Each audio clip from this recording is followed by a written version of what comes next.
Bismillahirrahmanirrahim. Alhamdulillah. Wassalatu wassalamu ala rasulillah. Me emrin e Allahut, të gjithë mëshiruesit. Falënderim dhe takojnë Allahut, Zotit ton, mirësitë dhe bekimet e tij qofshin profetin sallallahu alaihi wasallam. Babu targhibi fil Madinati inda fath al-amsar. Inkurajimi për të jetuar në Medinë kur të shlirohen vendet e tjera. Pra pejgamberi sallallahu alaihi wasallam po i nxit sahabët, të cilët nuk janë misionar, të cilët nuk mbartin rolin e thirrjes, të rrinë në Medinë dhe mos të jetojnë në ato vende ku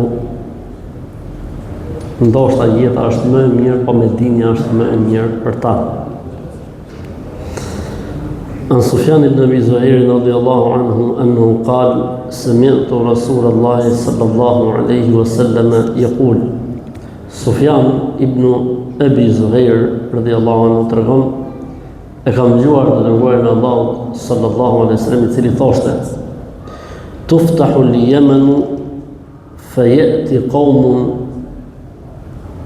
yubissuna fayatahammaluna bi ahlihim wa man ata'ahum والمدينة خير لهم لو كانوا يعلمون وتفتح الشام فيأتي قوم يبسون فيتحملون بأهليهم ومن أطاعهم والمدينة خير لهم لو كانوا يعلمون وتفتح العراق فيأتي قوم يبسون فيتحملون بأهليهم ومن أطاعهم والمدينة خير لهم لو كانوا يعلمون.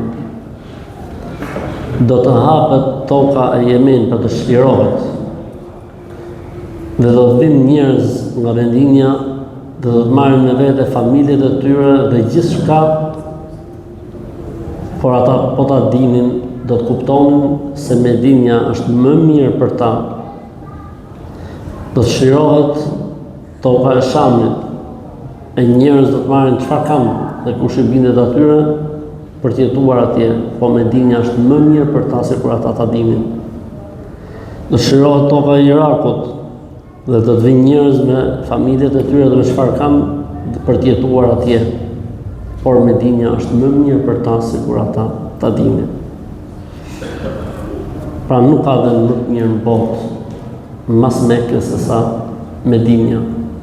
Për këtë arsye edhe pejgamberi sallallahu alaihi wasallam po i nxit shokët e vet, ata siç ata që nuk mbartin rolin e davetit apo të shërimit, që të rinë në Medinë, sepse Medinja është më e hajrit, Medinja është më mirë për ta. Ka një hadith që pejgamberi sallallahu alaihi wasallam thotë: "Men istata'a minkum an yamuta fil Madinati falyaf'al." Kush ka mundësinë për ju të ndrojë jetë në Medinë, le ta bëjë një gjë të tillë. Ose thotë ditë tjetër, kush ndron jetë në Medinë të varroset në Baqi Gharqad, unë do t'jem për të dëshmues dhe dëshmitar dhe ndërmjetësues ditën e Kiametit.